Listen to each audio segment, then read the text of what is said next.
Hello, everybody. Thank you for watching The Naturalist Capitalist. I am your host, Reed Coverdale, and back on the show for the second time, I have Eric Jackman. How's it going, Eric? Awesome. Thanks for having me on, Reed. Good to be with you. Oh, absolutely. And for the first time, we've got his twin brother, Mike Jackman, on the show. How's it going, Mike? It's going great, man. Thanks for having me on, Reed. Good to see you. Yeah, absolutely. Well, we couldn't, both have a show and not have all three of us on at the same time. That would just be a travesty, I think, It just wouldn't Exactly. work. Yeah, definitely. So, Eric, I had you on I think it's been 9 months ago now. It was a long time ago, and I was nobody back then. So I don't know if you just want to talk about yourself a little bit, and then we'll go over to Mike afterward and just hear, just tell us the interesting things about the Jackman life so far. What a 34 years it's been. 68 combined. But who's counting? And nobody. Come on, Reed. You've always been somebody to me. You've been near and dear to my heart. I love you, Reed. If it was our times at the gun range have been so nice. Yeah, it's awesome. No, it's been so awesome, Reed, seeing your channel grow and getting attention of the libertarian Illuminati. They're bringing you into the fold, and pretty soon you're going to be have to do child sacrificing to the Mises Caucus. But no, it's been great seeing that. Yeah, we've had our show, Jackman Radio, since 2015 podcast, and we just like to do what you do, interview interesting people that we like and that we're interested in, talk about politics, pop culture, everything like that, current events. And Mike and I have always been pretty independent with our politics, with a liberty bend. I consider myself a libertarian on some issues. Are you guys getting an echo? Yeah, a little bit. Yeah, I don't know. I don't know what that's about, but Mike, talk. Are you? Yeah, I don't know. We're in the same apartment, so that might. I think that might have something to do with it. Oh well, we'll just deal with it. So. Yeah. So we in the last primary, we tried to interview as many presidential candidates as we could. We partnered up with a brewery here in Peterborough, New Hampshire called Post and Bean Brewing. And we interviewed Andrew Yang. We had Tulsi on, Marianne Williamson with the Crystals, Joe Sestak, Bill Weld, and I think that's, Mark Sanford. Governor Sanford. Yeah, the day he dropped out and decided to hike Mount Monadnock with his mistress. No, Mark was great. We didn't bring up the mistress scandal. No. But yeah, what do you think, Mike? How else could you fill that in? Yeah, I mean, so before we did that, we just kind of like to have people on that we were interested in ourselves, whether it be people from the political realm or entertainment or journalists or authors. Some of my favorite conversations have been with authors and journalists of work that I really respect and appreciate. Just before, the lockdown last year, we had Stephen Kinzer on, who literally wrote the book on overthrow and regime change wars. And that's really early on in college, like around 2006, when I really kind of got into, non-interventionist foreign policy and having, I've always been anti-war since I was a teenager. When the Iraq War happened, was strongly against that, publicly and vocally, which wasn't a very popular take back in 2003 to be however old we were, 16, 17 years old. And then I read Overthrow by Stephen Kinzer, and that really informs a lot of my, political views and foreign policy views. And that's why no matter who's run for president since the 2004 election, I always go for the candidate who's the most anti-war and has the most credibility on that. And as you can see, it was Ron Paul in 2008 and 2012. So I supported him both times. And this last time around, as the three of us, we all were in for Tulsi Gabbard, which hold on. Right there. Right there. There's Tulsi. Aloha, Tucker. Oh, yeah. So that's how I've approached politics. I consider myself an independent. That's what I do call myself when I talk to people. I do have some, libertarian views and sympathetic to some of the libertarian platform. I hate labels, but I guess you got to put a label on stuff sometimes to explain it to people. But Yeah, I despise both parties. And that's how we've had guests from both parties. And I don't look at a person or judge someone based on what their party is. I want to know what their experience is, what their platform is, and what they actually believe. And that's what I care about when I talk to someone. So I'd like to think we've been able to sit down with people from a wide spectrum and have meaningful and fun, lively conversations. And that's and it looks like it's what you've been doing on your show too, man. I recently watched the Kim Iverson episode, and that was great. And Eric was telling me you had Dave Smith on. I haven't had a chance to really watch that one yet, but that's awesome, man. And that's kind of similar to what we do. Yeah, well, last time I had Eric on, I actually told him that you guys inspired me because that's what you were doing, and you were asking the questions that other people probably wouldn't ask the same candidates. And so that's what I've tried to do. I mean, cool. I had Vermin Supreme on for a serious conversation. Like you gotta. He's a sharp dude. Yeah, he is. I mean, people don't even realize that. And, it's interesting to go in venues that other interviews might not have gone in with interesting people, because you never know what gem you're going to uncover. You know what I'm saying? Oh, absolutely. Yeah, there's always a chestnut you can find there when you talk to someone. And especially what I really like to do is to research something even from years ago. I like to watch other interviews and news clips. So you go back and you're like, I've never seen that person ever ask this question. So if I can, I'm going to ask this question. And sometimes you catch them off guard. It's not that we like to do gotcha interviews. We used to kind of do that in college. I guess you call it bird dogging or truth squatting. Yeah. We would go, when we were younger and a little bit more brash, we would go up to Joe Biden or Jeb Bush and, ask them something that was kind of incendiary with a camera in front of like hundreds of people. And can't really do that now. You got to tell the Jeb story, Mike, which caused some paranoia in the Jackman household. We thought we were going to get drone bombed after you did this. So we used to do this when we were probably 19, 20, 21 years old. Because, New Hampshire, you got all the candidates. Both parties, right?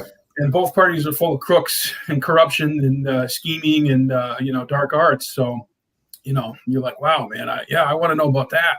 Wait, they're doing a town hall at a Legion with 30 people, and most of the people there are only going to ask them about like the border or about what they feel about some wedge issue. I'm going to go ask them about false flag terrorism or their vote on this war from how many years ago or whatever. And one that comes to mind. So I'd kind of been dormant for a while because, I left college, joined the real world, had to get jobs, had to, not really focus on that as much. But I had a day off at a job. I had my regular job going, and I happened to have a day off. And it was the day that Jeb Bush was speaking, up in Keene, New Hampshire. And, not really being the biggest fan of the Bush dynasty going back many years. Couldn't pass up a chance to go see him. So I got there early. I got front row. I brought a little camera, and I had a question that I actually wrote out. I would recommend for anyone who wants to do this once we can go back to, live events and candidates are out there. Write your question down. Yeah. Because in the heat of the moment, you could freeze or you could think, oh man, I forgot to include that important bit of information. So I wrote my question down, and he actually called on me. And my question was basically, why did you confiscate the flight school records from Huffman Aviation down in Florida, where 3 of the hijacker pilots trained? What did you do with the records? And he was like, he's already dopey as it is, but you're just like, he didn't even know how to respond to that. He's just like, that's a bunk question. And then I was like, oh, okay, well, whatever. I mean, I was respectful. I thanked him for being there. Mm-hmm. The next question after me, she was this liberal activist who was screaming at him about his money from Kinder Morgan, which I think is also a great, fair question. But she didn't do it in a nice, she like screamed it at him. And but I still got looked at like I was the one who had 10 heads, just because of the rest of the crowd had no idea about, he was governor of Florida when his brother was president and when 9/11 happened. And there's a lot of really, seedy, fishy stuff that went on during that time when he oversaw the state of Florida. And to my knowledge, he's never been asked about it. So, that was really cool. That's just one cool experience you can do here in New Hampshire. if you're into that type of thing. That was kind of a more refined. The World Trade Center came down during your brother's reign. That's not safe. Yeah, it was a little bit nicer than that. Yeah. Right. Well, then I saw Trump do that to him on the debate stage. I was like, oh man, that's fucking awesome. Yeah, totally. So awesome to see the Bushes get put in their place like that. And now, flash forward all these years, somehow, W is on Ellen. He's this liberal lion. He's reformed. He's the grandfatherly figure that the country needs. And so I almost wonder in 10 years if Trump will be looked at by liberals in that vein. They'll play the mental gymnastics needed to think that he was a good guy. Yeah, we'll have High Chancellor Josh Hawley. We'll all be living in cages, and Hawley will be the fucking father of the country, and Trump will be looked at as a liberal lion. Oh yeah, he'll be the great Duff. So even though Trump dropped a shit ton of bombs, he continued sanctions that killed and hurt a lot of people. I've thought about it, and I think in our lifetime, he's the least warmongering president that we've had. And to even say that is like it's kind of disturbing, but it's also kind of true. Yeah, man. I was thinking about that. He's the least, he's actually kind of like the least conservative president of my lifetime, but he's the most progressive and the most libertarian in my lifetime, which is horrifying, because he's not anywhere close to either of those labels, but he's the most fun. Yeah, he's definitely the most fun, but I mean, he's just like, it's really sad. Like, if that's the best we can do is Trump, it's like, that's really the bar pretty low, man. Yeah. Yeah, and he had an opportunity to do so much more, and he really didn't, man. I'll admit I'm guilty of being hoodwinked and falling into he's going to help Assange, he's going to help Snowden, he's going to what's his name, Ross Ulbricht from Silk Road, Infowars.com. And I fell into that trap that I grabbed at that hopium, and I thought maybe you got some of the hopium, the hopium, I got some of it into my veins, and I thought he would, but he didn't. He ended up being a huge disappointment on that. He was a huge disappointment on all the Kennedy files. He was a huge disappointment on 9/11 disclosure. Always talking tough about Saudi Arabia, but then going there and putting his hands on the Dragon Ball Z globe with Mohammed Bonesaw and all the other guys, and making world-class billion-dollar weapon deals with the Saudis. Oh, I mean, if anything, the 4 years are worth it just to get that picture of all them with Saruman from Lord of the Rings, and just the memes, dude. Just the fucking the memes were worth him killing Soleimani, in my opinion. I do have to say that week, though, Reed, that was the week that I was the most worried that we were on the verge of war. Oh, yeah. Because of sending our drones and our aircrafts right on the precipice of Iranians' border and really trying to goad them into a conflict, and then having the drone be shot down. Well, first of all, it's a drone. Okay. Second of all, it's in there. It's provoking them. So it's the way the media frames it. It's just kind of unbelievable how people are like, well, we have to be defensive. We're going to be on the offense. And it's like, dude, it's our machinery over there, provoking. Yeah. And he's like, well, then I heard it was how many lives are going to be lost, and I heard it was 100. Like, he gives a shit, dude, about how many lives are going to be lost. What he was really worried about was the PR look. He was really worried about the optics of it, and I got to give him credit for not fully listening to John Bolton and not, going into that. But I was genuinely, I have to say, during the Trump presidency, you had your people with TDS, severe TDS, who every day was the world's going to end. That was the time in the week where I was like, oh shit, this is going to be really bad. So, yeah. And I'm glad that it didn't go that way, but. I say to people, when Trump got elected, I really feel the same way when Biden got elected. I mean, it's not much is really going to change. Right. And Biden even said that to the hoodlums on Wall Street. Don't worry, guys. Not much is going to change. Come here. Is that Head and Shoulders or Pantene Pro V? So that's how I feel. Like I'm obviously not a Biden supporter. I didn't vote for him, and I know he's just another crook, a 50-year, career crook, clogging the machine. But it's really, even if he does the full 4 years, man, it's not what's going to really be that different, other than the edifice will look nicer and the appearance of reason, and change will be there.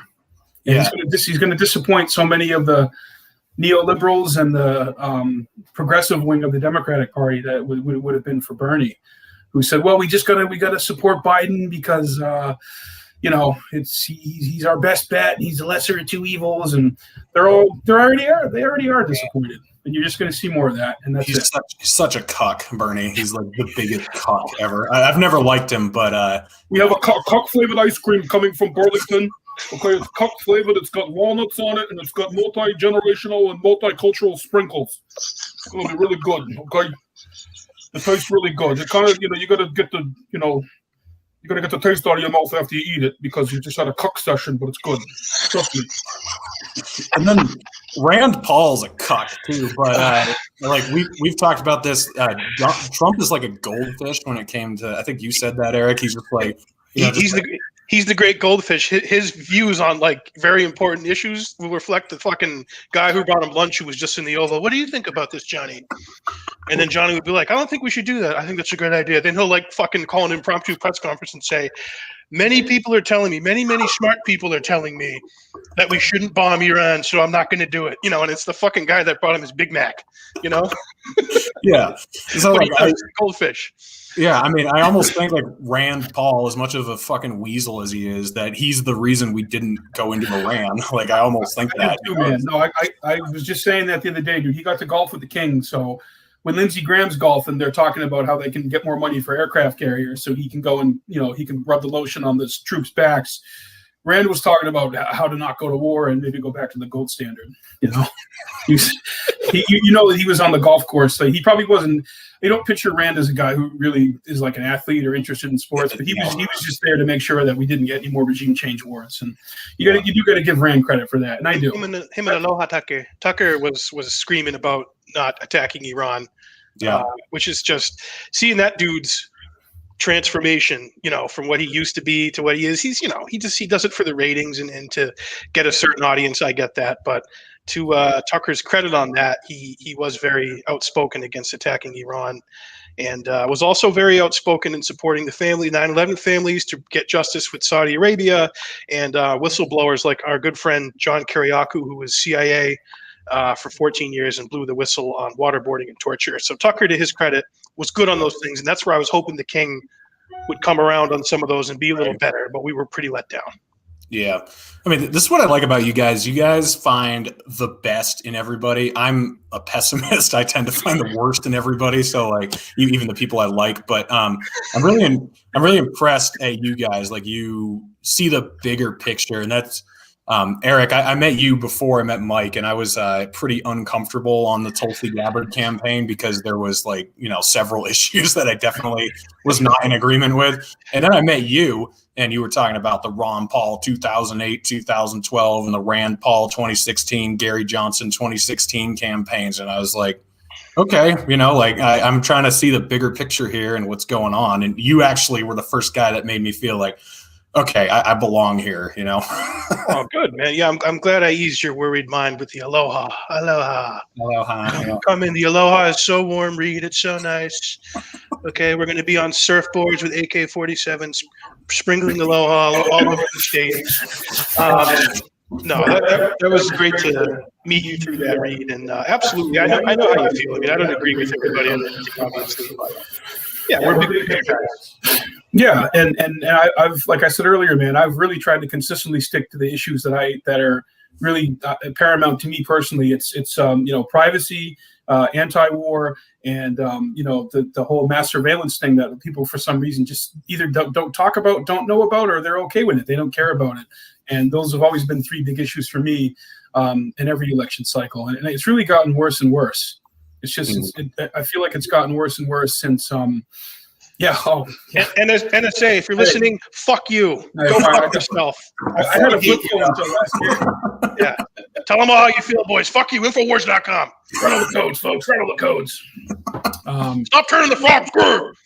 So, instead of having an argument about a trans athlete, why are we not talking about Snowden? You know what I mean? Like, obviously those issues are important to people, but it's like, you look at what the media does. You look at how the algorithms are with social media. They've just got us all worked up into a frenzy, fighting with each other over stuff that none of us can really be involved in or change, or it's just not meaningful. It's just a waste of time, man. It's just like that wheel that Arnold's spinning in Conan at the beginning. He's pushing the wheel, and then 20 years later, he's still pushing it, and That's it, man. That's like our political system.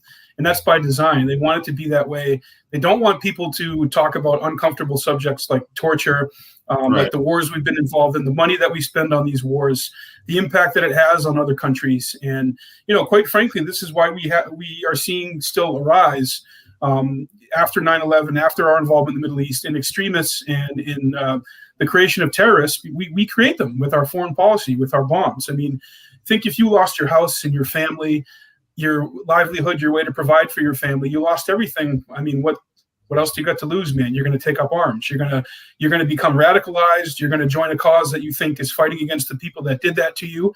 And that's what creates terrorism. And it's just a perpetual cycle. And to me, it's the ultimate madness. How are we going to address stuff here domestically if we can't even get our shit together foreign policy wise? So, in your lifetime or political, the time you spend active in politics or caring about it, I guess if you have an issue or two that you really focus on, and for me, those are the ones, and they're not really popular ones. Yeah, I mean, it's interesting. The issues they get us to fight about are especially usually irrelevant to the presidency. I mean, they're things that you would vote for your congressman for, or your state representative or something. They're not related to the executive branch, but they get us to fight over abortion or, like you said, transgender bathrooms or even guns, which those are things that the president doesn't really have that much power over, and then the things that the president does have power over, like vetoing the renewal of the Patriot Act or, freeing nonviolent criminals or ending wars and, stuff like that. Yeah. They keep us away from talking about them.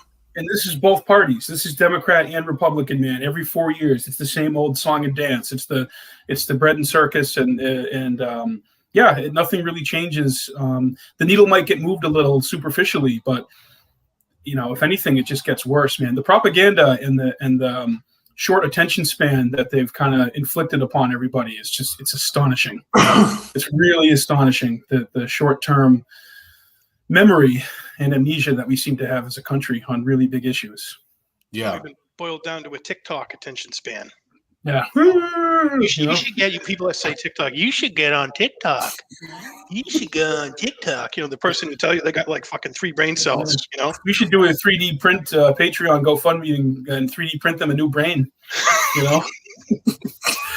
But it's by design. It's by design, man. And you got to be diligent, and especially now with all the information and the misinformation and the Ministry of Truth, i.e. Snopes, just telling everyone what to think, what's real, what's not real, and the memory holding of information online. I mean, I remember, I can think back to maybe when I was writing a paper in college back in 2005, and I needed to get a primary source or an article or something like that. I can't find that article now. You got to know what the exact wording is, or it's like, that's part of it too, the access to the information and the stuff that comes up when you are searching on the first page. So they've got it all friggin' they've got it all worked out. The bean counter's got it all worked out a certain way. Dialed in. Yeah. I mean, they remove extremely dangerous content, but then there's still plenty of content that you can read if you want. Like if you type in Gaddafi gold standard, you can instantly see why we got rid of Gaddafi. There's 200 results right at the top because we didn't want to use the dollar anymore. So that's why we got rid of him. But we're just so flooded with useless information and irrelevance that nobody even bothers to look. Like that's an even more powerful tool than censorship, is just totally. So yeah. Dude, Gaddafi was a based lord. Can I just get that out of the way and just say that? He had the female guards, right? Because of the female guards and the fucking flamboyant tracksuits that he wore and his fucking mustache and his hat, dude. My only regret is I never got over there to party with him before we shoved a fucking missile up his ass, And that was brutal, man. They dragged him through the streets. He was all bloody. I mean, look, he wasn't a good guy, but he was our guy until he wasn't. And that's the same with Noriega down in Panama. Same with Saddam. I mean, it's just. Yeah, as Ventura said, he's a bastard, but he was our bastard. Rumsfeld was over there shaking hands with him, doing some backward WWE style meetings. And then 15 years later, he was cut off his ass. That was like me and Vince McMahon doing color commentary with Roddy Piper. It's all it is. It's all a wrestling true, match. There are guys until they're not. We don't need them, and then we dispose of them. Fund X, Y, and Z fucking proxy terror group over there, rent a terrorist group, as Ryan Dawson says so brilliantly. Overthrow, put the fucking puppet in there, and then it's business as usual. Yeah. I mean, it's funny how we suddenly care about human rights violations when a country stops doing what we want it to do. And then in the case of Libya, they have slavery now. So I'm not sure the whole human rights violation, crackdown really worked. But yeah, even Trump, you had to give Trump credit. He's like, and then Crooked went in there and killed Gaddafi. He was a nice guy, by the way. He could have dressed a little nicer, but, we'll save that for later. And slavery comes back, okay? So the Democrats, they're the party of slavery. And when he says shit like that, you're like, yeah, dude, that's kind of a garbage take, but I'm here for it. I agree with you. And then he has Dinesh D'Souza make a movie about it. No Civil War. Dinesh D'Souza, too, he's a real ghoul. I mean, he's like the Michael Moore of the right. You know what I mean? He's the Michael Moore's answer. Hillary's America, and it's incredibly entertaining, and it's nice like speculative fan fiction. But and there's kernels of truth to it. But it's also just like this is what is informing people's political positions and how they're going to vote and what they believe. Like they don't. Not only do they not even read books, they don't even do the audio. They just got to go see a 90-minute Dinesh D'Souza or Michael Moore film or whatever, or watch their Mika Brzezinski in the morning. Who's Zbigniew Brzezinski's daughter. People don't even know that. Dude, when the King attacked Joe Scarborough and said, we need to take a look into the intern who died in his office very big league. That was a very interesting thing, and we should look at that, okay? He's basically calling him a murderer over Twitter. Oh, dude, I was so fucking here for that when he did that. And then you talked about Mika. Her face was all cut up very badly, and she begged me to come. She was bleeding everywhere, and she begged me to come to Mar-a-Lago. And like there's a kernel of truth to that, Mike, because she wanted to go.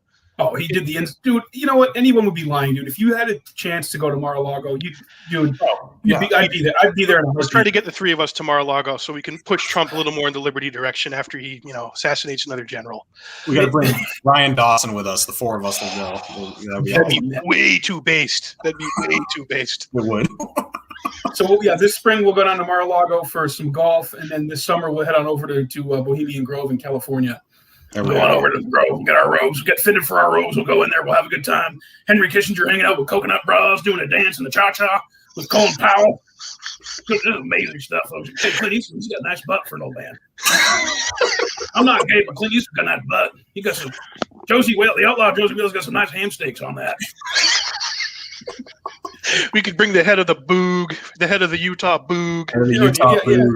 Yeah, if you're out, I know I told him about my channel when I met him. If you're out there, we got to get you on the show sometime, man. I don't remember what your name was or anything, but we got to do an interview sometime. That was pretty interesting meeting you. So my joke is I equated it to reading like a regional leader of the Taliban over in the tribal region in Pakistan and Afghanistan. He's flamboyant. He hates centralized authority. He might be a little gay and he's wearing makeup and he's armed. It's like, I think I have more in common with some of those groups over there than they realize. Oh yeah, they just don't get the funding. That's the only difference. We were talking about that last night. Phil LeBlanc and I were like, when are we getting our Toyota? I mean, I've already got the Toyota, but when are we getting the machine guns and the pallets, the rocket launchers? Yeah, all the Soviet hardware that they left. I mean, we're getting the accusation without the benefits. We're domestic terrorists, but we're not getting funded. It's not fair. So what was that meme, Reed, that Antifa declared terrorist group immediately received CIA funding? Yeah, that's bullshit. I picture Reed, Eric, when he went to go meet the head of the Boog, he had to be blindfolded and put in the back of like a 1970s, love bus or something. They had like flamboyant psychedelic painting on it. And Reed went with it too. He handed in all his guns. Oh, he was Zen. Yeah, he took all the. He was blindfolded and sent to the Mormon foothills of Salt Lake City to meet the head of the Boog. Yeah. I'm telling you, it's too bad that Tulsi wasn't a Second Amendment absolutist because the Boog Aloha crossover would have been incredible. But oh well, maybe in the future sometime. Yeah, the Hawaiian shirt, just fat, bearded, armed white guys with Hawaiian shirts. And glitter. Reed's like he had glitter on him. Glitter. He had a pink gold crested AR, that had hearts on it. Oh, dude, that exists. I don't know if you've seen the videos, but like they'll have unicorn helmets on sometimes. It's interesting. So I'm fucking here for all of it, dude. I lived for all that.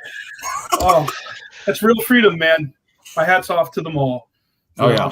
No, a lot of those guys got a lot of balls, man, to be out publicly doing what they're doing and sashaying around in high heels and ARs, man. Good for them. Yeah, I mean, that's freedom, though, man. It does work. Like if you're alone in your house and you have a gun and the police come and you have their gun, they'll shoot you, obviously. But if there's 100 of you at a protest with AR-15s and body armor, like they kind of don't fuck with you anymore. It's interesting, you know. That's what I was saying to Mike. That's why, like, even though maybe a Boog headliner is similar to like a freedom fighter over in the Middle East, he only has to have 100, 200 people who are armed who he influences and leads, and you get some power and some suction. Yeah. I feel like Vice wouldn't have anything to talk about if we didn't have the Proud Boys or the Boogaloo or I think they did an episode. It's called Black and Armed, and they're talking about the rise of the Black Guns Matter. Yeah, the Black Gun movement. Those guys are fucking based. You want to talk based? That was interesting to see that, man. And there needs to be consistency. If people are in support, from the right of gun ownership, obviously, and the Constitution, they need to be in support of the the Black militant groups rising up too and exercising their right and their freedom. So that's cool to see that. But it's almost like Vice does these videos and they're they in bed with some soy reporter or some waif or some girl who weighs like 80 pounds and she's like in there. It's like she's in there with like the fucking Black Panthers, and it's comical, but there's also like an element of fear to it. But I feel like that's their niche now. That's what Vice does. Like if they didn't have the Boogaloo, what would they have? Yeah. They'd have to try the new hummus recipe in Brooklyn. I like hummus, by the way. I'm a big hummus eater. But what I mean? Vice is what got me onto Tulsi Gabbard, because I saw one of her signs in New Hampshire, and then I watched it. I think it was sort of supposed to be a hit piece on her from Vice about how she loved Assad so much, basically. And I watched it and it was like, okay, I like this person, like it backfired. Right. It did the opposite effect. It made you become a supporter. By the way, who doesn't love Assad? I happen to think he's charming and debonair. I think he's a great leader. Okay. You have an impression of him, Eric. I do him talking about, who's to say that we were responsible for the chemical attack? I don't know. It may have been us. It may not have been us. He's very soft spoken. He's a very, very nice guy. Okay. Very nice guy. That was Dennis Kucinich who helped get that trip together, right? And get Tulsi over there, I think. Yeah, Dennis was a Fox News contributor after he left Congress in 2012. Right? Did he leave in 2012? Something like that, yeah. And he got in with Fox, and then he got in somehow connected with Assad's people and went over there for Fox News and interviewed Assad, which was a very revealing and interesting perspective to see someone who has the foreign policy credibility like Dennis Kucinich and the knowledge and all that sit down with him. So, yeah, Dennis helped get Tulsi over there to meet with Assad and his people. Yeah. So I think you need more of that. I think you guys can talk about this. Aren't you the ones who kind of cued Tulsi onto the 9/11 report? That whole deal, wasn't that kind of your doing to get her to talk about that on the campaign? Or yeah, I remember having a conversation with her in early 2019. It was February, something like that. Yeah, it was March of 2019. Yeah, it was outside an event that Eric had put together in Jaffrey, New Hampshire, and I just had a few minutes, one-on-one with her, and I just kind of mentioned that to her, that there was an FBI investigation that they're still going through.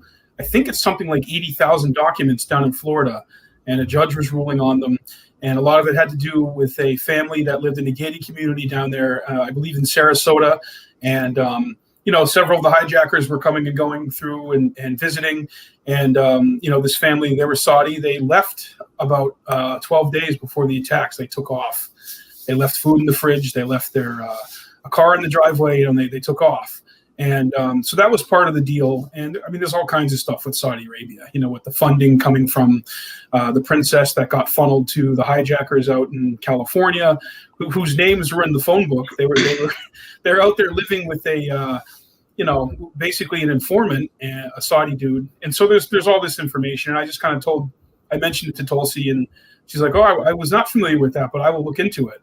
And that was kind of it. I didn't really bring it up again. We didn't really talk about it. And then flash forward to September, she's at that press conference in New York City with several of the 9/11 family members. So yeah, maybe it was related, but I mean, I have to give her so much credit for being the only presidential candidate to have the courage to publicly talk about that area, and to be up there, standing with them and saying we need to get this information out. All of the information needs to come out, because it is almost 20 years.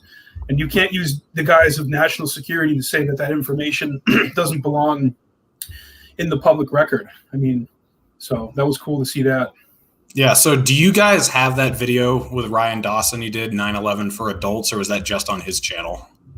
I think it's on, is it on his BitChute channel, or maybe is his YouTube cucked currently, or is it alive and well? It's gone forever. Oh, that's right. It got erased. I didn't know the audio. You have the audio, yeah. I'd highly recommend that to anyone. I don't know where he can find it still, but do you guys have it on Spotify or? Yep. If you go to our Spotify page under Jackman Radio, or you go to jackmanradio.podbean.com, we have an audio podcast form with Ryan Dawson, and we had a great conversation with him all about 9/11 and foreign policy and the Saudi Arabia, Israeli intelligence, Pakistani intelligence, all that kind of real deeper stuff going on behind the scenes that's part of the 9/11 story that you don't hear anywhere else. Yeah. What I like, when I had him on my show, we were talking about Alex Jones and how much he hates him and how much he hates like anyone who's coming up with ridiculous, like there were no planes or, whatever, because there are a lot of sketchy details about 9/11 that should be looked into, but these idiots who come in and come up with these crazy ideas, they're actually throwing off the scent and making it all look like a ridiculous endeavor to find out anything. Well, yeah, they're there to muddy the waters. The no planes bullshit was a guy named Morgan Reynolds who was in the fucking Bush administration, and then Fox News put him on, and he's on there yammering about the planes were holograms and cartoons and shit. So your average person who doesn't really pay attention to foreign policy or has looked really deeply into 9/11 at all, only has a superficial understanding of it, is going to now categorize everybody who questions and researches the 9/11 event. Oh, you don't even believe planes hit the buildings, or you don't think a plane hit the Pentagon, and that's all by design, man. That's brilliant disinfo 101 and muddying the waters.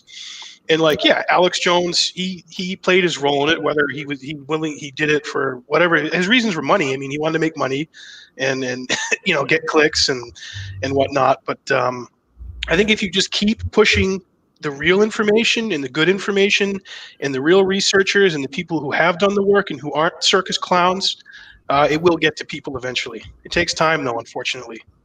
So I've never thought about this before, but was Trump, was he paid off to do the whole birth certificate thing about Obama and act like he was a Muslim sympathizer so that it threw the scent off that he was murdering a bunch of Muslims every year? It seems like a complete pivot away from the issue. But I think that was.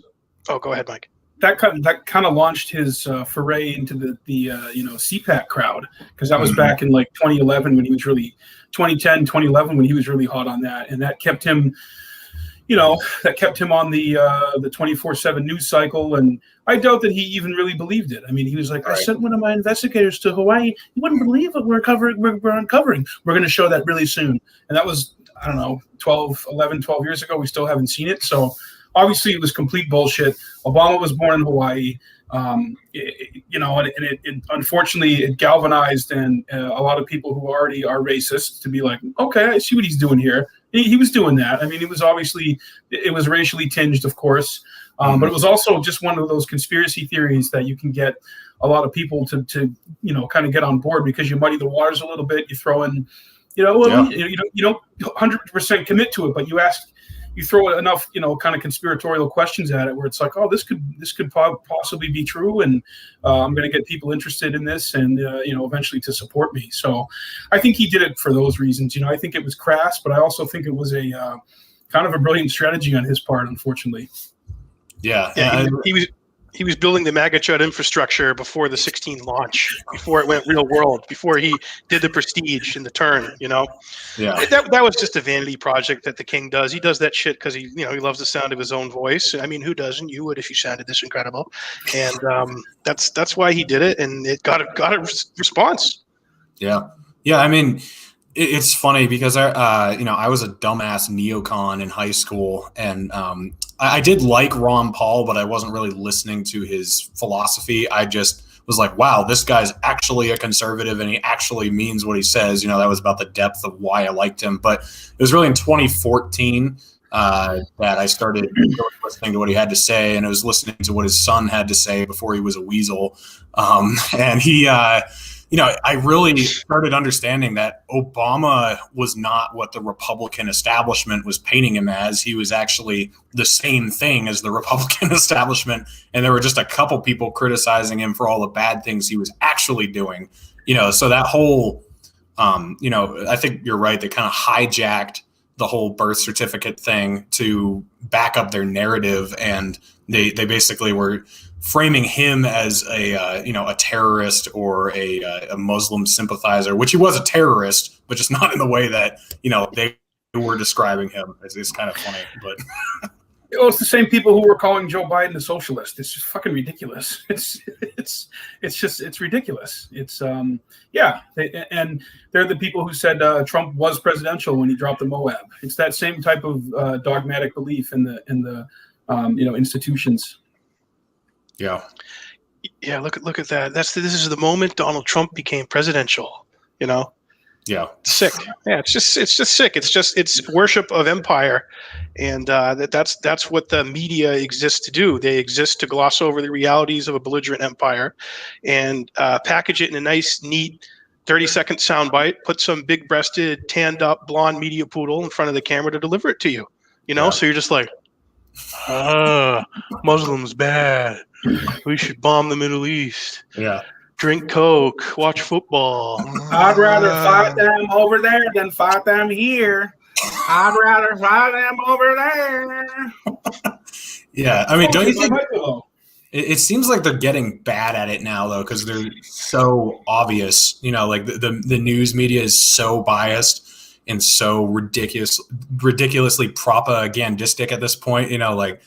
I think people are actually starting to see through it who didn't before. I mean, there was a headline about the stimulus package that passed before Christmas, and it was something about like Trump finally will sign bill to get families what they need. And then the one that Biden signed is like Biden showers the poor with money and lifts thousands out of poverty or something. So like people are, I mean, they didn't used to be that fucking obvious. They used to be a little bit better at it. Like now they're dropping their guard. I feel like people are starting to see through it. Yeah, they're not as savvy as they once were. They're kind of getting a little lazy with it because it's become very easy for them. To sell a narrative and get people to believe in something. The bigger the lie, the easier the sell. Ventura says. Yeah, it's true. It's true. People cling to narratives, man. They really cling to them. I mean, I remember just after 9/11, 70% of the country thought that Saddam Hussein was behind the attacks or involved. So right. It's powerful. Yeah. I mean, I actually feel that the Trump era, a lot of people think it woke a lot of people up. I actually thought it put a lot of people to sleep because they were just attacking all of the wrong issues. And then the people who were usually sort of awake and aware of what was going on, they somehow thought Trump was, draining the swamp, ending the wars, auditing the Fed. And it's just like, are you paying attention to anything that's going on? I mean, Trump derangement syndrome is a thing for sure, but so was Biden derangement syndrome. I mean, I saw, leading up to the election, things that libertarians were saying about Biden and why we had to vote for Trump and how much better Trump was. And I was just like, are we talking about the same guy here? The guy who ramped up the genocide in Yemen and, stopped the oversight of the drone program and, dropped thousands and thousands of bombs and almost got us into war with Iran. I was like, so libertarian as fuck, dude. Yeah. I mean, I don't know. But he, I feel like, some people who went to sleep under Trump, they're kind of back. They're back under Biden, they're sort of like, oh no, this really sucks now that we have Biden. And you can kind of say like, hey, dude, the thing you're complaining about with Biden, look at what Trump just did 2 months ago. Like I'm seeing so many of my conservative friends up in arms about this $1.9 trillion stimulus package that 80% went to corporations. And I'm like, did you guys read the bill right before Christmas? You know, it was 2.4 trillion and like 90% of it went to corporations. You know, like less of that was going to people. Those were $600 checks out of 2.4 trillion. This is $1,400 out of 1.9 trillion. You know, it's like there's just no consistency whatsoever. No, it harkens back to the team baseball of the two-party system and echo chambers and my side versus your side, and it's just so ridiculous and absurd and counterproductive and a huge waste of time. It's an outrage machine. I shared a great Medium piece on Facebook the other day about people's outrage, and it has real currency. Outrage and cancel culture and just being angry all the time has amazing currency with these groups and with people in the media, and then people who are proclaimed to be independent media, like Glenn Beck. Like, you know, like that guy's he's the anti-establishment, you know. But they prey on this, and you know, a lot of us are suckers for it. And I admitted, hey, I've fallen into outrage cycles myself, but you got to have some self-awareness about it and look at it big picture and step back and say, yeah, Trump was brash. His style was unlike anything we ever saw in a president. But Biden is by and large doing the same things, and it worse in some cases. Yeah.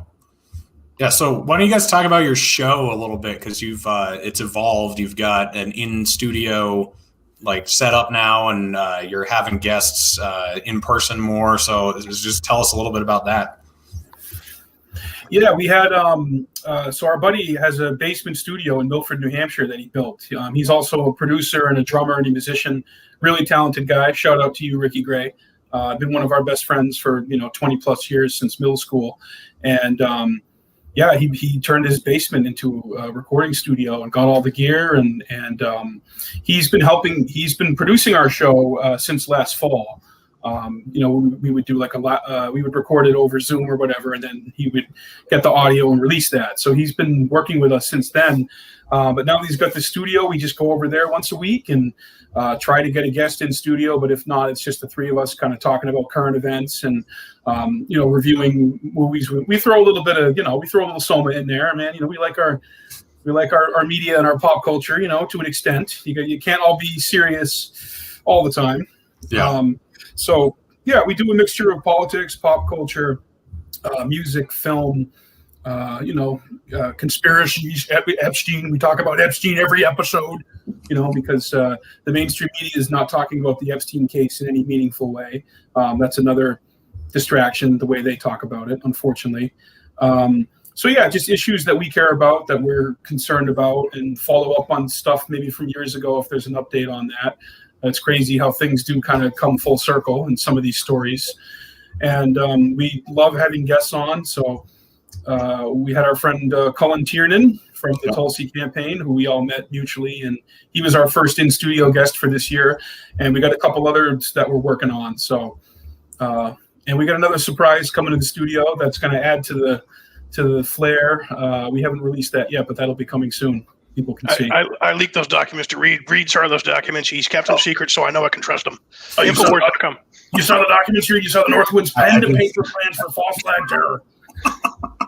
I haven't seen the documents, and I've seen photo evidence, so it's pretty cool. Okay. Yeah, we like to take our big picture approach, not be partisan, and we will sit down with people from all spectrums in politics and just have a conversation with them and not yell and scream.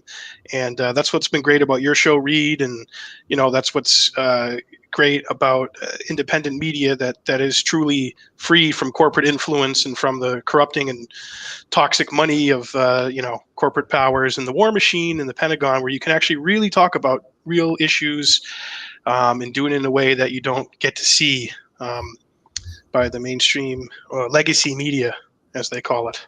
Yeah, you guys got to get Scott Horton on your show. He's someone that would be very interesting to see an interview with. I don't know if you guys are very familiar with him, but I watched. Yeah, he's done your show twice? Yeah. Yeah, no, he's a sharp dude. I learned a lot about Syria from him. That guy knows all the ins and outs of the fuckery that's happening in Syria, and boy, is it a lot of fuckery. Yeah. We like to have on people who are experts in certain areas, to go over. Just try and spend an hour and a half being able to have a long form conversation that's not just a soundbite. And it's a lot of fun. It's our passion, and we're just gonna keep doing it, and hopefully growing the audience and getting some more bigger names once things start to see people are more comfortable with in studio stuff. Yeah. In studio, I do prefer a live interview. But yeah, and we've had on some of the same guests that Joe Rogan's had on before he got him. I mean, we got Andrew Yang a week before Rogan did, and that's one of our, I think, most watched interviews. It's got almost 30,000 on YouTube, and I got to get our subs up on our channel. I got to start putting some more shit out on our YouTube channel on Jackman Radio and try and get our sub list up. I like cheesesteak subs, and I like subs on YouTube. Yeah. Infowars.com. Smash the sub button, smash the like button, subscribe and share. Infowars.com. Well, yeah, we've had Jesse Ventura on, Gary Johnson, Andrew Yang, Tulsi, George W. Bush's chief of staff, Andy Card. We had him on. That was an interesting conversation. And Mike actually ran into him recently at the grocery store, and he said, "You guys still doing your podcast? I'd love to come on again." So we might have him come on again, in studio, and just talk to him, get his take as a Bush insider of the last 4 years. You can imagine what he'd probably say, but it would still be an interesting conversation. It would be respectful to him, And we've had on the disgraced porn star Ron Jeremy. That was one of our more colorful interviews. We had Roger Stone on. That was pretty good. That was fun. My favorite soundbite from Roger Stone was, and these are not my words. This is a Clinton insider saying that Hillary Clinton has eaten more pussy than Bill. That was nasty. Yeah, Roger Stone's vile. I love him though, dude. I'm here for it. You and him were supposed to get a martini in Nashua, right? Yeah, we had plans to get martinis together, and it never happened. I mean, probably for the better, because now I'd be ensnared in some fucking Russian intelligence honeypot. He'd be in his CNN FBI bust live stream, by Anderson Cooper in a man thong. We have CNN. We got Don Lemon with Anderson Cooper. Live from the beach. I saw the green screen. I saw it. Wearing leopard man thongs, live streaming Roger Stone's arrest. They are trying to debase and degrade a good guy, and I won't stand for it. Infowars.com. So, Eric, is the Trump impersonation over now? Did you let it die with the king, or is it going to continue? Well, I'm like the real Trump in the sense that money talks, Reed. Okay, money is so important. But, I'll be honest, I'm relieved that I got a break from it. I mean, it's nice to grow my beard. Like for the last 5 years, man, I can never go to, minus this last year because of the virus, because people didn't have a lot of live entertainment, obviously, because of the Wuhan virus, which the Chinese communists sent here. It should have never happened. But yeah, no, my character as the king, as the emir, as the sultan is not totally gone. But it's I would say it's in hibernation right now. No one's ever really gone. No one's ever really gone. Oh yeah, it's important to point out that that's all that the emir is in right now is hibernation. He's not gone. Like anyone who actually thinks he's gone is Voldemort. No, he's like Pennywise in It, man. He'll be back. He'll be back, and he's fucking hungry for Big Macs and your vote.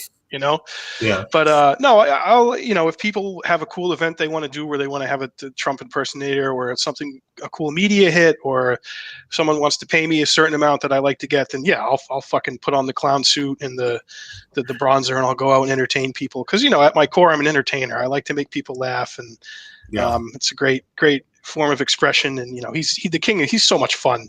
He's just so much fun. He's infectious. He's our entire world. He's the wind beneath our wings. He used to occupy your every waking thought, right? For a time, he occupied my every waking thought. But no, it has been nice, man, not seeing him every day and having to respond, and people ask you about him, and do you really like Trump? Do you hate Trump? It's like, you just listen to what I'm saying. Listen to the fucking material that's in my routine. Yeah. But I mean, I'll be back. I'll be back. Did he get 74 million votes or something? Well, he got the most votes of any sitting president, right? Well, are you counting the ones they stole from him? And I was going to say, if we look at the real votes, I really got like 489 million votes. Okay, if they count the real votes, not the Chinese voting machines from Colombia. If they count all the ones from Red Square, I got quite a bit. Okay? I got quite a bit. I've got more than Lenin and Putin combined, and I won bigly. Okay. Yeah, I mean, I'll be honest. I think he hated being president because, I mean, he wasn't liked, and he wasn't, it wasn't like everyone was worshiping him everywhere he went, which is what he wants. So my thought was he wants to lose, and he's going to. But I mean, it was hard because he wants to lose, but let me put it this way: he doesn't want to lose, but he doesn't want to be president. So how is he going to thread this needle? And so then when this happened, I was like, oh, perfect. Like, he can pretend he didn't lose, but he doesn't have to be president anymore. Exactly. But now there's been such a surge of like, bring him back, Trump 2024. I actually think he might run again. Like, I'm not sure he won't anymore. Like, just because that's what he loves. He loves the momentum and the attention, and I think he might come back. His ego will not allow him to not run for president again. Potentially, yeah. No, there's no way. Like, if I had to bet $1 million right now, and I had it, I would, maybe I have it in Bitcoin. I would bet that the king is he's going to run again. It's just, I mean, who else in the Ghoul GOP has it? Like, has it.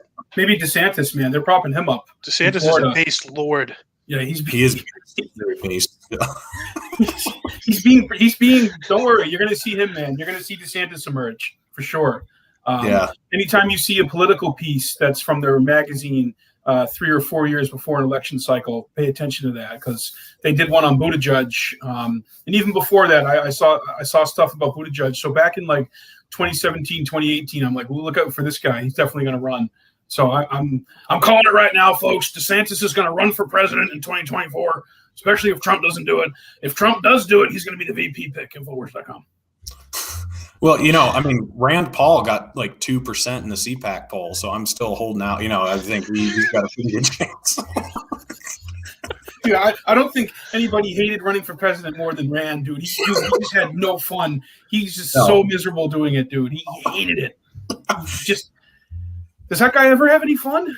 No, I mean, he's just miserable all the time. Like, I've never watched him and thought like, wow, this guy is happy. This guy likes what he's doing. This guy is on board with what's going on. It's like Tommy Lee Jones. I tried having fun once. It was miserable. I smiled one time at my daughter's birthday party. I hated it. And then my neighbor attacked me because I put my tree clippings in his yard. Yeah, imagine being neighbors with Rand Paul. That can't be fun. Yeah, that can't be fun. Not only that, he got COVID. Was at a congressional baseball game where there was where people got shot, I think killed, and then he got beat up by his neighbor, and then he had a mob descend upon him when John Jr. was leaving the convention. I mean, dude, like he hasn't had a good time in the Senate, man. Since there's nothing good about it. On top of that, he's trying to end the wars and fight both parties on the budget and the foreign policy. Yeah. Jesus, I'd be fucking miserable too. I'd be doing free eye surgery down in Guatemala. Yeah, dude. I mean, he was the biggest time he was a hero is when he got coronavirus and then didn't get tested and went back to the Senate. Like, that was a hero move right there. That was a super spreader event. That was based. That was pretty based. Yeah, he's not based that often, but that was based. Like, based isn't an adjective I put to Rand Paul too often. I mean, no, you can't pull it off. Now, Mike, why did Lindsey Graham? What's Lindsey Graham going to do with the aircraft carriers, Mike? We're going to get these all recommissioned. They're going to be called the USS John Sidney McCain Graham. We're going to get the appropriations for the aircraft carriers. We're going to go out to the Red Sea because someone's going to have to rub them lotion on them boys. Someone's going to have to shine their boots. Auntie Lindsay going to come do it. If there was another way to do it, I would, but there isn't. We need more war and more boots. Dude, you want to talk about a ghoul who was good at pivoting? Like, he was the most anti-Trump person ever, and then he somehow just switched, and everyone bought it. It was just like, he's fucking trash, dude. Lindsey Graham is trash. Well, talk about being cucked. I mean, Trump tweets out his phone number publicly, gives out his phone number publicly. The next day, Lindsey Graham's there ball gagging him. I mean, it's unbelievable, folks. Incredible. Yeah, we had fun with Lindsey Graham, Mike. Auntie Lindsay was great. We met him probably 2 or 3 or 4 times or so. You know, it was like the neocon next door, the reality show we wanted to pitch. You know, where Auntie Lindsay's living next door. You know, is he or isn't he? You know, everyone kind of knows that he is. The misadventures of the 2 libertarian bears and Auntie Lindsay. You know, I think it would have been a great. I think there would have been something to it. Then one of the neighbors fires, a gun through the wall, and they got to deal with that. Auntie Lindsay can't make the vote because he's trying to cover up a male prostitution scandal. Or it's just, I think there would have been something there. And then Barney Frank comes in. He's the guest star every now and again. Visiting. He's the liberal uncle who visits and fights over a bottle of Shiraz. I think there would have been something there. Maybe when he retires. Oh shit. Yeah, I mean, I feel like the candidates, when they go to New Hampshire, they try to avoid Dak Rouleau, Vermin Supreme, and you guys. Like, those are the people that I just try to stay away from. Well, I think because Eric was so involved with the Tulsi campaign that we really tried to behave ourselves. Because Eric's like, I can't do this, man. It'll give me bad press, and then it's gonna. But no, we the last election cycle, we did try to talk to as many candidates, and we came close to getting Bernie to sit down. I have to say, his people were pretty receptive. Grandma Oatmeal's people, aka Pocahontas, aka Elizabeth Warren, they kind of sucked. They did shit for us, and they wanted us to do stuff for her, and it's like, no. Yeah, I remember I was at an event, it was a multi-candidate forum to talk about your candidates. So obviously I was handing out Tulsi Palm cards and talking about the Aloha. And then someone mentioned the billboards. And I said, oh, yeah, it doesn't hurt, when we have the second best looking candidate to John Delaney, running in the race, that we were going to put her on a billboard. And like half the room erupted in laughter. And then like the Liz Warren people and Delaney's people looked like they wanted to fucking behead me,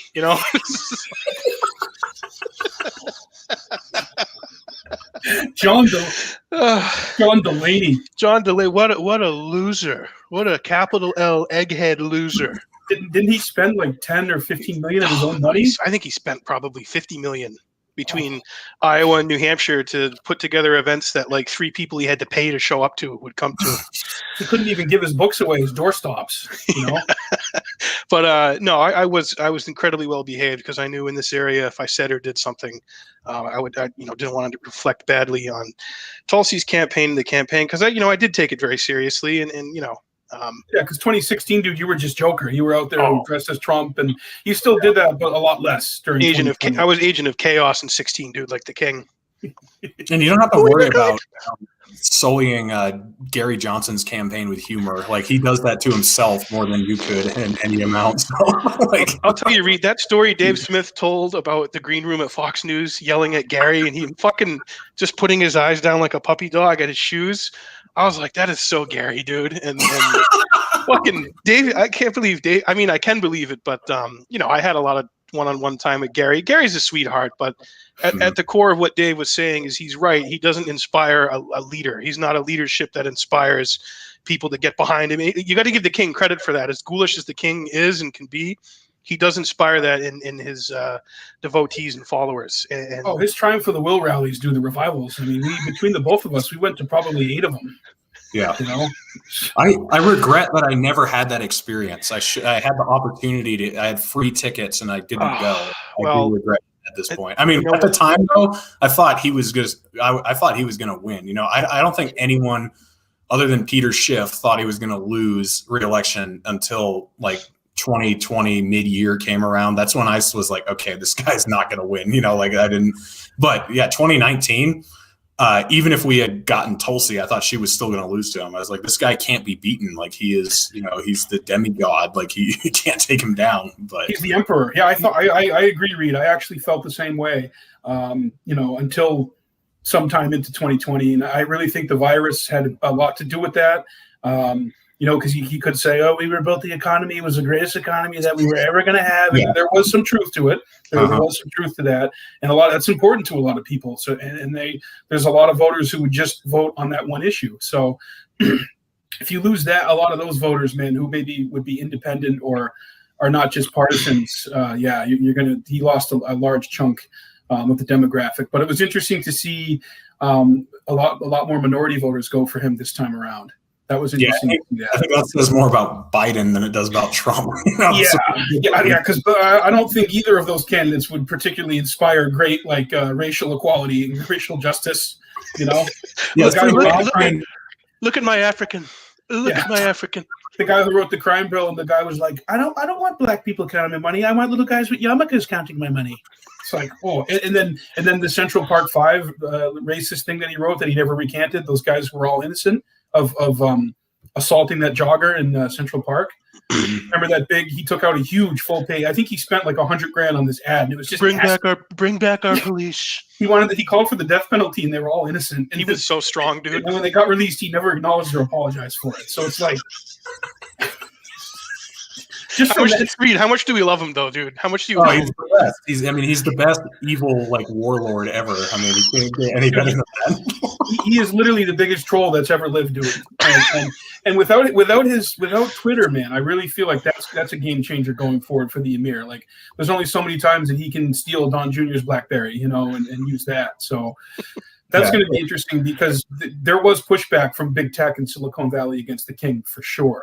And the media. So he's going to have those forces working against him. But, at the same time, they gave him $5 billion in free coverage in 2016. So he's Frankenstein's monster. He needs them. They need him. And it's just, it's. Are we addicted to his head, Mike? Oh, we're all addicted. Even people who hate him are addicted to his head. Let's be honest. Like the way the hair kind of like the way, But you know what, though? I do have to say, man, it is kind of nice to have a break from that, from seeing people just so angry every day of their lives, just like as if that's him not being on TV is going to somehow improve their lives. So to see that go away, it's been nice, man, because the pressure's been a lot of the pressure has been kind of dialed down. So it's been nice to see that, I do have to say. Yeah, and people say, and they're correct when they say it, that Trump wouldn't have won without Obama, but Biden would not be our president without Trump. No way you go from Obama to Biden. You go from like a charismatic 40-year-old black guy to an 80-year-old who can't walk up the stairs. The only reason that happened is because of the king. Who used to pal around with segregationists, and wrote the crime bill. And said that he didn't want his kids going to a what did he call it? An urban jungle? Racial jungle. He didn't want them growing up in a racial jungle. It's like, wait, well, Hunter, you know what? How about those kids don't want to go to school with Hunter because he smokes crack? He's got all the bad crack.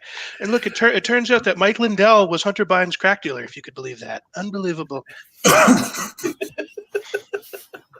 I live for all of it. It's all fun. It's all at this point, man. And the thing that does bum me out the most at this point, now we've had Trump for 4 years.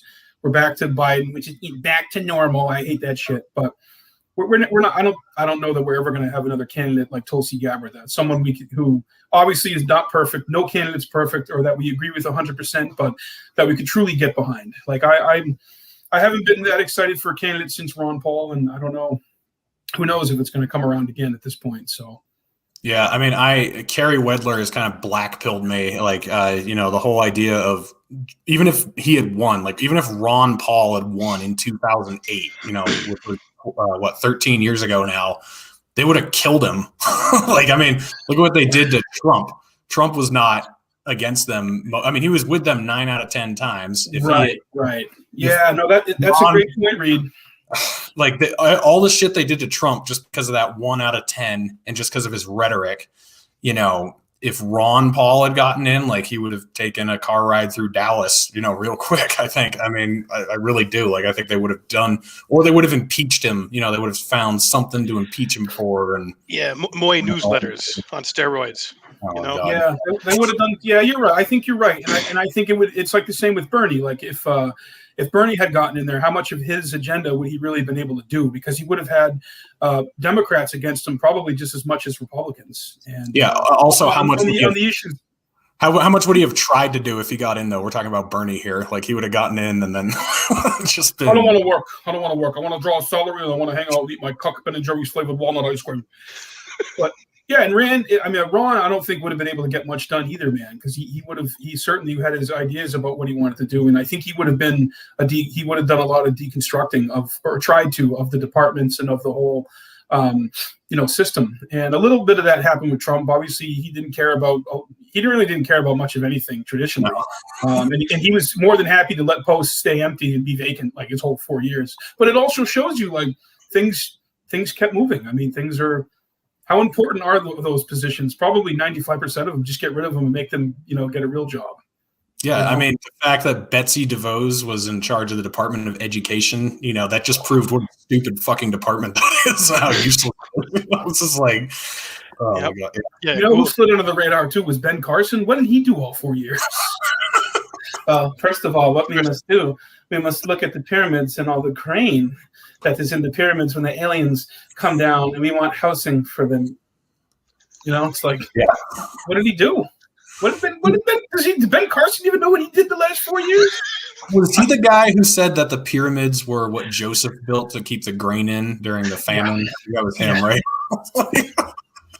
Yeah, that guy is a fucking brain surgeon too, Reed. I just need you to remember that. So I'm here for all of it. You had Betsy DeVos, and then of course Betsy DeVos's brother is Eric Prince, the Dark Lord himself. Who wanted to privatize Afghanistan. Oh, yeah, I don't know, man. Now we got Buttigieg. He's going to make sure that unicorns can get on the monorail, for the next 4 years, and I don't know. They're gonna, what, dude? Both parties are going to continue to spend like drunken sailors. There's going to be more bombs being dropped. The media is going to continue to lie to us. College campuses are going to be more cocked. I mean, I don't know what else to tell you. Yeah. So much hope and optimism. Yeah, very hopeful. Well, no,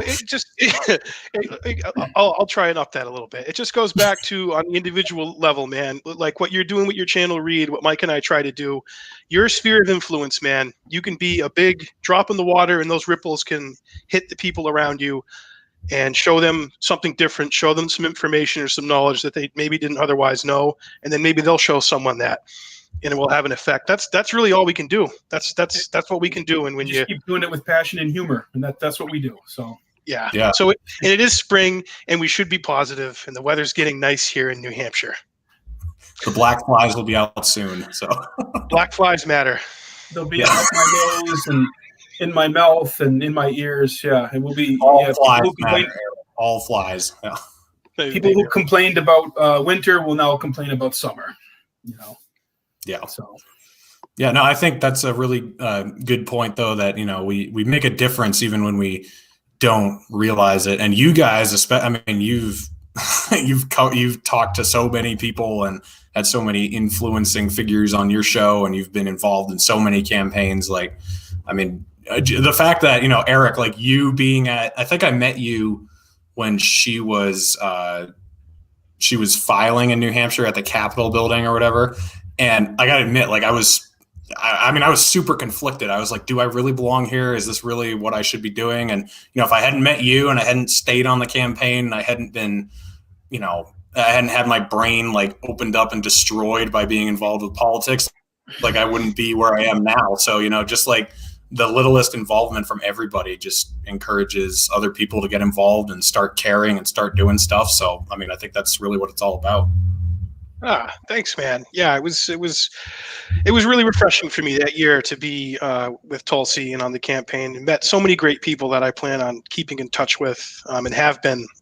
And one of the best days was when she signed up and filed for the primary there in Gardner's office, and I got to stand next to her and during that, and all the media was there. That was a really awesome moment, and it just made it all worth it. Yeah. Well, I guess. Oh, go ahead, Mike. I was just going to say, man, you can do what you can do, and that's it. We can't all save the world or get our issues that we're really passionate out there overnight, but incrementally over time, if you continue on, keep moving the rock up the hill a little bit, you can do what you can do. It does have a ripple effect, man. It's inspiring to see you do your show and hear your experiences, and no, Reed, I can even see it on like Twitter and stuff, man. You're helping move the needle with the libertarians to make them more attractive to other people, to independents, to make them more of a feasible, actual, credible third option and a real third party, and something that I think I saw someone post in our Gabbard Amash group, not just a social club that won't win anything, Right. You know, if the libertarians want to win something, you know, it's you don't have to abandon your principles, but like Dave Smith said on your show, man, there's like 3, 4, 5 huge big picture issues that we can all come together on, and then the other shit, just like any other political party does, we can hash out if we can get some, you know, win some elections and get some influence and get some power. Yeah, absolutely. Well, I think this will not be an only occurrence. We're going to have to do this again with the three of us. Maybe we can get Ryan Dawson on to get the 4-way base. Dude, the four horsemen. And you're going to come on our show too, Reed, next time you're in New Hampshire. Yeah, absolutely. I'll just let you guys plug your show and where everyone can follow it. Why don't you go first, Eric, and then Mike, you can have the last word, and then we'll close out. Yeah, thanks, Reed. This has been awesome, man. What a great time. Yeah, we're on Patreon. You know, we just ask people for $5 if they like what we do. Patreon.com/Jackman Radio. That allows us to, like, if we're going to fly a guest out, pay for plane tickets, pay for a hotel, that kind of stuff. You know, $5 a month goes a long way. And then we're on iTunes, we're on Spotify. It's all Jackman Radio, Facebook Jackman Radio, and Twitter @Jackman Radio, and I'm addicted to Instagram, so come say hi to me on there. My personal handle is Senator Jackman, and our podcast is Jackman Radio on there. Absolutely. Well, I would just say thanks for listening, and thanks for your support and having us on, Reed, and everything Eric just said. That's where you can find us, and we're hoping for some cool episodes and experiences in 2021 and beyond. All right, I do have one comment from our mutual friend. Mike's Lindsay is my new favorite. So there you go, Mike. Oh, thank you, Vincent. Vincent, you're too kind. Thank you. You're a hot ticket, Vince. I love you. Never lose your sense of humor, people. Okay, we have to remember to laugh no matter how tragic life gets for anybody. Absolutely. Well, everybody, go follow them. I think I have the link to the YouTube channel and the Facebook page and the Jackman Radio on Twitter, all in the description. So go follow them. Go give them your support. They're great. And thanks, guys. We'll do it again. All right. Thanks, Reed. It's been awesome.